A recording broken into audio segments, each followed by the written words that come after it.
Čaute ľudia, ja som Poli a ja vás vítam pri tomto ďalšom urbexe a dneska pôjdeme do tohto opusteného holubníku. Že vraj bol postavený v roku 1970 a bol opustený v roku 1998 alebo 90 rokoch.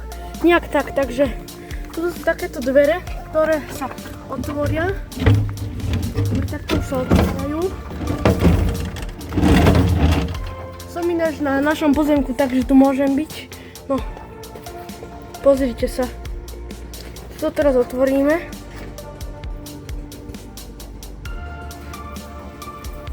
Pozrite sa, takto vyzerali nejak tie kľúčky. Takto to bolo zavreté a takto otvorené. Takto fungovalo. Tak, otvoríme.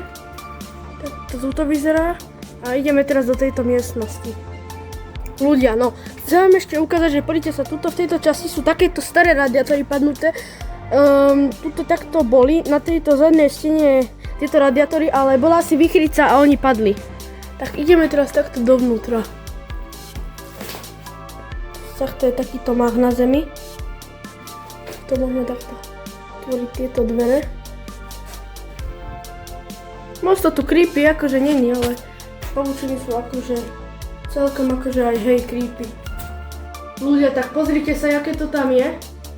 To môžete vidieť aj takto, aké sú tam také železné veci na tých stenách, neviem vôbec prečo. Aj plafón je taký starý, hentam normálne diera, vidieť. Tam je také okienko, kde sa dávali holuby, staré vylietali. Áno, a vlietavali, takže nejak tak, na taký princíp to bolo. Kto by náhodou nevedel, tak v holubníkoch sa chovali poštové holuby. Takže dúfam, že vám to nejak aj trochu poradí. No, to je výborné. A takto to tam vlastne vyzerá. Toto je také nové sklo s tým železom vnútri, takže nejak tak. Poďme pomaly už vychádzať. Tuto tiež takto vletovali do toho tie holuby a zase to je také šikmé, aby tam sa nedostala nejaká mačka napríklad. No, takto vyzerá za týmto rohom. Pozrite, vidíte to? Vám tu ukážem z tejto strany, kde vletovali tie holuby. To vlastne aj vám môžem otvoriť. Sa takto otvorilo. Ten holub tam vletel, vidíte, a potom sa to zavrelo, aby už nevyletel. Takto to vyzerá. Tam je tiež taká, ako keby aj tam vletovali. A tam je nové petlica a tam tie holuby tak vlastne sa zatvorili napríklad, aj sa to zatvorilo, keby niečo. Takto to tam vyzerá zo spodu. Toto sa myslím, že tiež dá si otvoriť, alebo to asi ja nie vlastne, lebo tie holuby takto asi padli. Na taký princíp to fungovalo. Teraz už pomaly môžem vychádzať. Mne sa strašne ľúbia takéto tieto haspry, že sa takto tu otáčajú, takže to je celkom pekné. Ľudia, pozrite sa, tuto je napríklad, tam sa pchal takto kľúč do tohto, tuto je ešte takáto haspra a mne sa veľmi páčia tieto takéto kľúčky, vidíte, to je to celkom pekné, tie dvere takto vypadávajú, takže už je to dosť vlastne staré, má to je už niekoľko, asi 50 rokov to mám myslím. Ľudia, pozrite sa, už som tie dvere zavrel nejako, tak sa teraz tu musím obmotať, lebo je to veľmi staré a moc už to aj nefunguje, takto. Tak, a teraz túto petlicu takto zavriem a pozrite sa, ešte túto, že poríte, že ako tam tie pánty vôbec nedržia. To sa to furt otvára.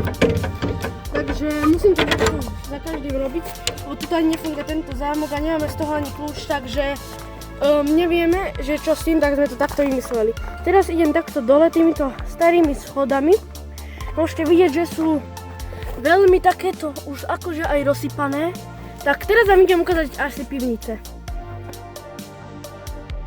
Ľudia, takže zistili sme dole takto z toho holubníka, tam sme predtým boli a teraz sme tuto takto. Môžete vidieť, že tuto takéto sú takéto dvere, tam je vlastne pivnica, taká stará, tam ani nepovieme, lebo tam sú osy. A tuto je ďalšia pivnica, takáto.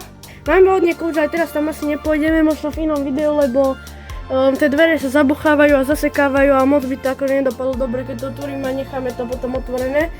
Tak takto to celé pekne vyzerá. Ešte vám idem ukázať, že tuto sú takto tie radiátory, ktoré boli na tejto strane a padli sem, lebo bola výchrica.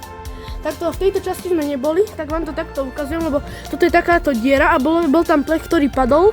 A idem vám to ukázať ešte zo všetkých strán.